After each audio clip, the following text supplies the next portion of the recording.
Objet, SCP-354. Classe, Keter.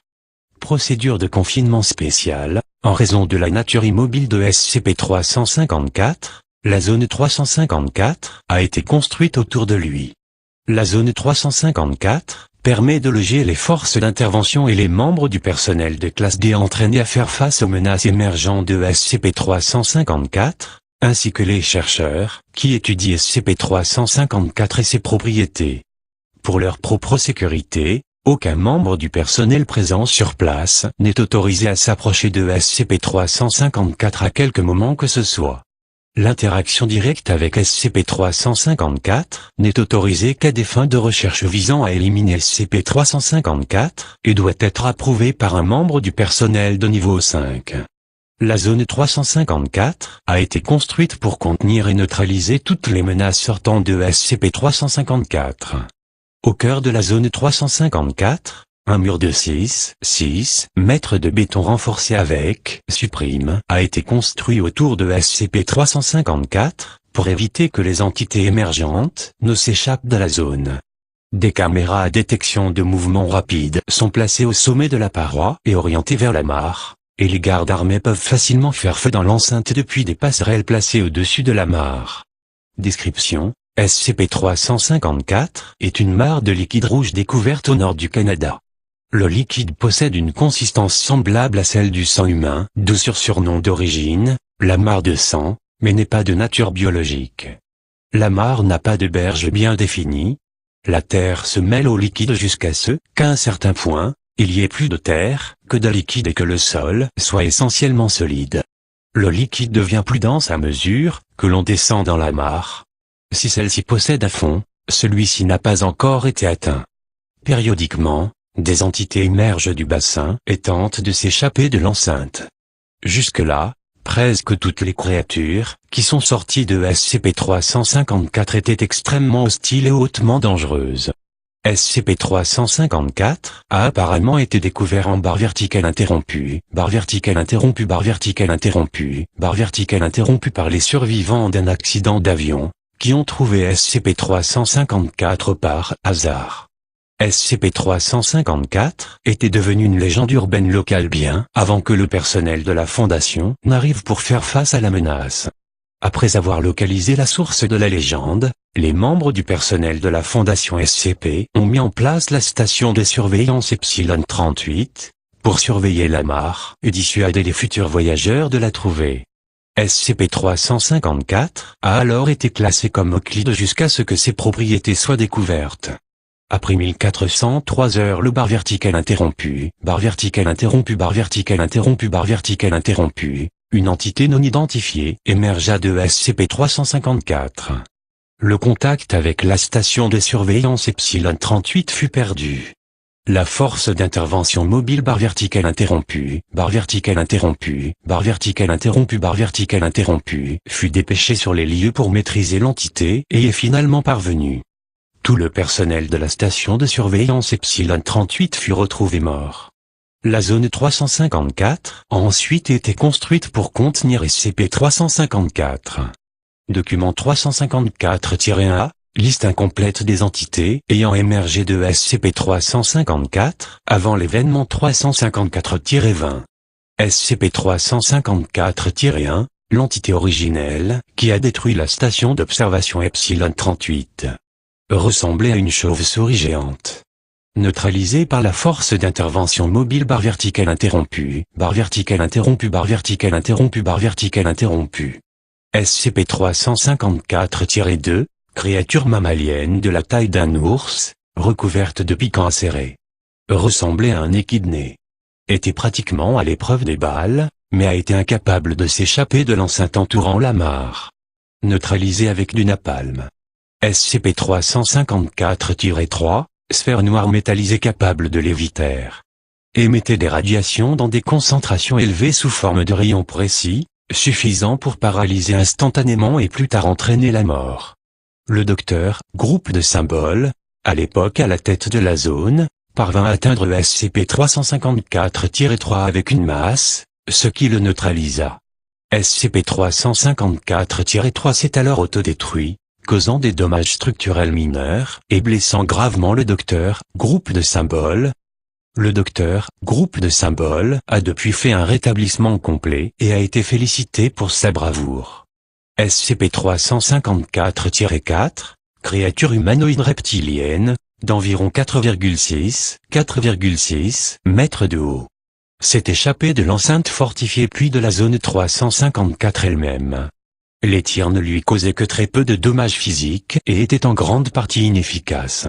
La force d'intervention mobile, Oméga 7 boîte de Pandore, a été envoyée et a réussi à neutraliser la créature.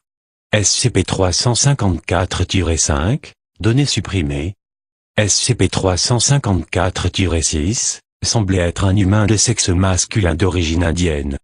Comme l'enceinte autour de la mare n'avait pas encore été entièrement réparée, SCP-354-6 a été immédiatement abattu avant d'avoir une chance de s'échapper. Le docteur, groupe de symboles, à la tête de la zone, a exprimé son mécontentement face à l'exécution sommaire de SCP-354-6, les tests ayant révélé qu'il était identique à un être humain moyen. Plus petit que données corrompues, plus grand que SCP-354-14, la majorité du corps de la créature est resté caché sous la surface de la mare. 5 tentacules semblables à ceux d'une pieuvre ont été vus sortant de la mare et parvinrent à atteindre le dessus de l'enceinte. Plusieurs membres du personnel de classe D furent saisis par les tentacules et entraînés sous la surface de la mare. Après avoir reçu d'importants dégâts dus au tir, SCP-354-14 battit en retraite dans la mare et disparut. Aucun membre du personnel emporté par la créature n'a été revu depuis.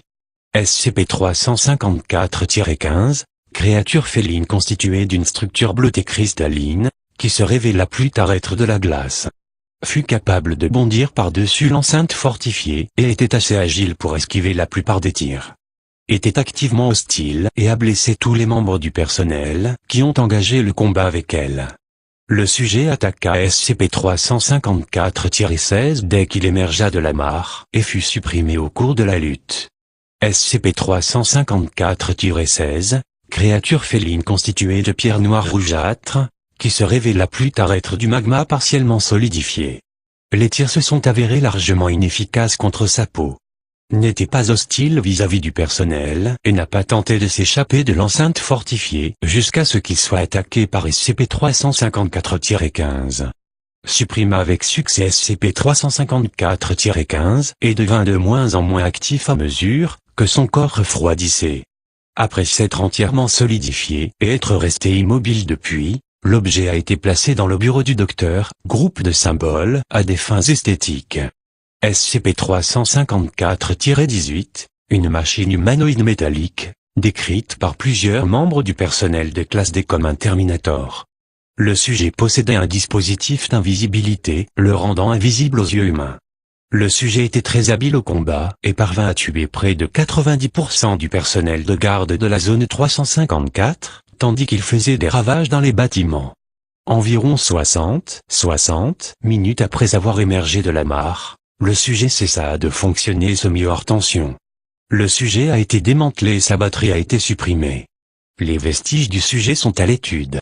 Note du chef zone docteur, groupe de symboles, ça fait 3 fois maintenant que nous devons compter sur la boîte de Pandore pour faire face aux choses qui sortent de SCP-354. Abel ne s'en plaint pas, par contre, c'est évident qu'il a aimé affronter SCP-354-11. Peut-être que nous devrions mettre en place une sorte de téléphone rouge, pour contacter la force d'intervention mobile Oméga-7. Document 354-3, rapport de la mission d'exploration 354 Alpha. Voir le rapport pour plus de détails. Note du docteur, groupe de symboles, chef de zone, 22 mois se sont écoulés depuis que la dernière entité a émergé de la mare. Avant cela, la plus longue période de temps entre deux émergences était de 8 mois. Je suppose que cela peut signifier 2 choses. Soit la mare rouge est en train de mourir, de s'éteindre, ou quel que soit le terme exact, soit elle en train de se recharger et s'apprête à produire une entité énorme.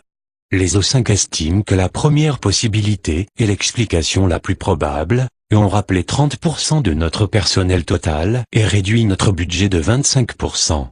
Bien que je ne peux qu'espérer qu'ils aient raison, si nous nous trouvons dans la seconde situation, nous devrons bientôt faire face à une monstruosité terrible et nous sommes loin d'avoir les forces nécessaires pour y faire face. Je m'inquiète pour notre sécurité à tous.